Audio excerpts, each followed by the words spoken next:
Okay, so the first question we've got is, I'm suffering after my baby's died 3 months ago, and I don't know what to do or who to turn to. Do you have any advice? Okay, so difficult one again. I think we can all relate to this question. I guess the first thing that comes into my mind when you say that is that it is really normal to struggle 3 months post losing your baby, because it is the worst experience that you can go through, and you are grieving, and there is nothing that you can do to stop the grieving process. There is an element of we have to feel all that emotion and all that devastation.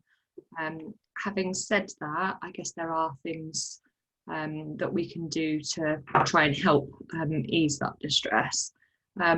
Often it is about finding the thing that helps you, and that is different from person to person. So, for example, I know lots of people who've got into gardening and have kind of created a memory garden, and they find that nurturing the plants makes them feel like that, motherly or fatherly instinct to nurture is being directed that way. There are people who find comfort in sewing or knitting or crocheting, and that could be baby items to then donate on so that they feel like they're doing something. Or it could be that you don't want to do anything to do with babies and you might just want to crochet a scarf or a cardigan, whatever it might be, a pretty pattern for something in your home.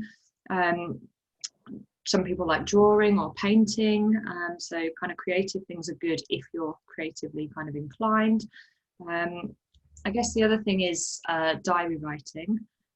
So you don't need to be creative to just write down and express how you're feeling. So those times where things are really difficult and you've got a lot of emotion going on, you're not quite sure how to process it, to write it down and to allow yourself to cry, to let the tears flow, and to feel everything that you want to feel without worrying about what other people think or what other people say, or it's just your space. I find lots of people find it helpful to talk to other people, and that varies who you want to talk to. So for some people it's your partner, for some people it's friends, for some people they'd love to do that on the phone. Other people say, no, I'm too devastated and I'd rather text, because then I can cry as I need to, and I don't need to get the words out physically, as it were.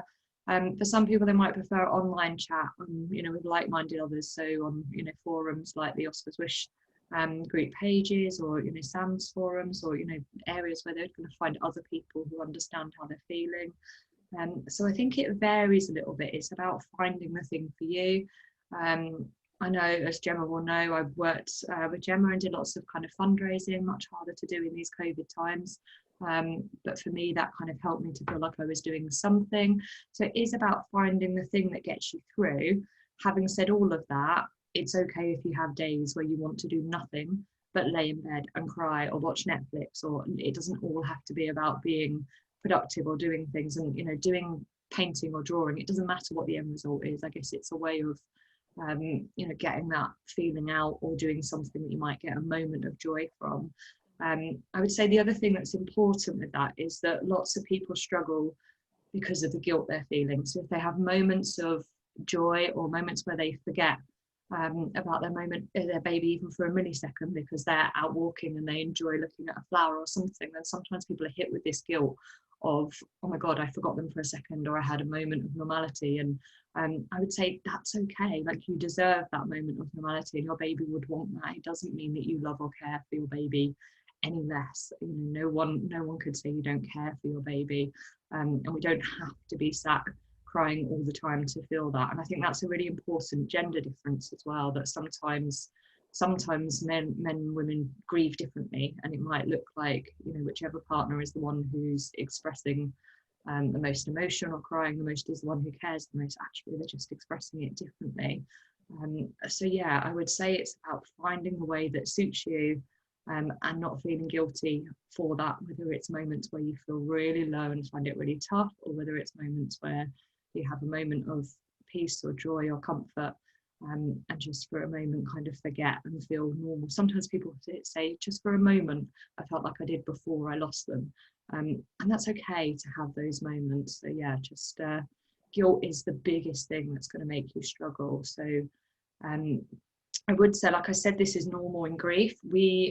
in terms of counselling is very helpful when you've lost your baby, and lots of people have counselling kind of straight away.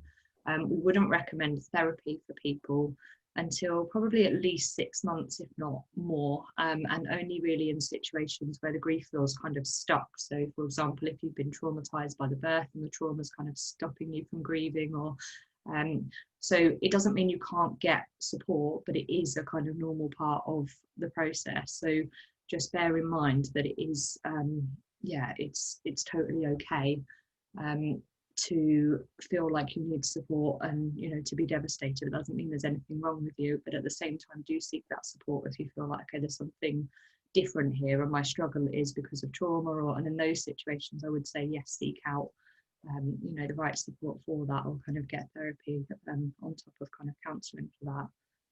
Is there anything you wanted to add to that, Gemma? I think it's important to be mindful that obviously 3 months is very soon after losing her babies, and it is important that we do surround ourselves where possible with people that either have an understanding or people that are just willing to sit and listen without any judgment. They don't even have to say anything. I found writing a blog, I set up a page separately and wrote a blog, because that way I could inform everyone all at once that wanted to know, and then those that didn't want to know or felt it too painful or didn't have an understanding or a connection or even an interest for some people, they didn't have to see it. So I did do that on Facebook, and by doing a separate page, it meant that I wasn't bombarding everyone in a really emotional state when I was really, really, really struggling. But at the same time, I was offloading my feelings in what felt for me a safe space. So those that dipped in and out of wondering how I was, they didn't have to text me. They didn't need to cross the road in the street if they saw me because they didn't know what to say. They could see that and have an understanding. Yeah. Plus, for me, that helped educate people to understand that you do need to be there for people, and this isn't just like burying a hamster. That this is your child, this is your baby, and I'd just say, yeah, do what is right for you, which is exactly what you've said, and everyone will hopefully find what is right for them at the time that it's right, because that has changed for me. So I haven't actually written a blog since last November, because I feel very stuck in my grief at the moment, which is why I'm kind of trying to put my finger on what element of it is so that I can get some help. But I'm desperate to get back to it. I just don't feel any connection at the moment, which I think is because I have made myself so busy with so many other things. But I know I want to get back there. But I think it is, just finding what works for you. I can't knit, I can't crochet, I definitely can't draw, and I haven't learned to either. Not very creative either.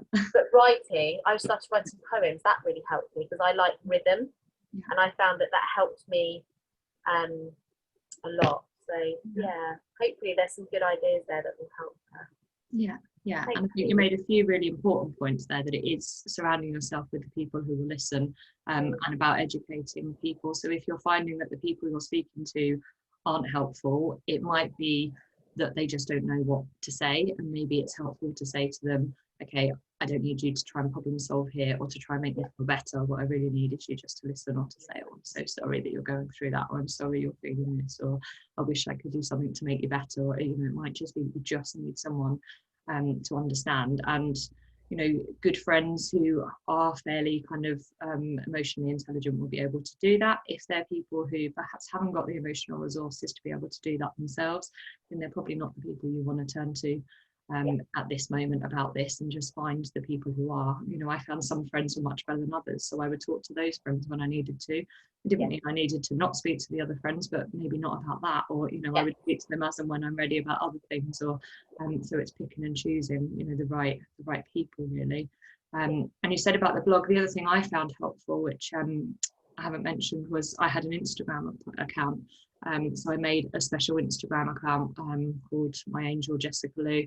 And it was just photos and things to do with grief with her, and I only added other lost mums in a similar situation there, and we would comment on each other's, and that was a really nice way of kind of sharing. And I had that separate to my own Instagram because I felt like other people might not understand that or want to see those pictures, but it was a really nice way of us supporting each other. So yeah, that's another way if you're not so kind of inclined to write, but yeah, perhaps want to be able to express. So yeah, as Gemma said, hopefully there's a few ideas there, but yeah, it is normal. As I was saying, we wouldn't see people for therapy at this point because we expect you to struggle, because grief is hard, it's tough, and it's a roller coaster of emotions. So it is getting through day by day, whichever way you can, and using whoever you can to help you through. And yeah, all the best.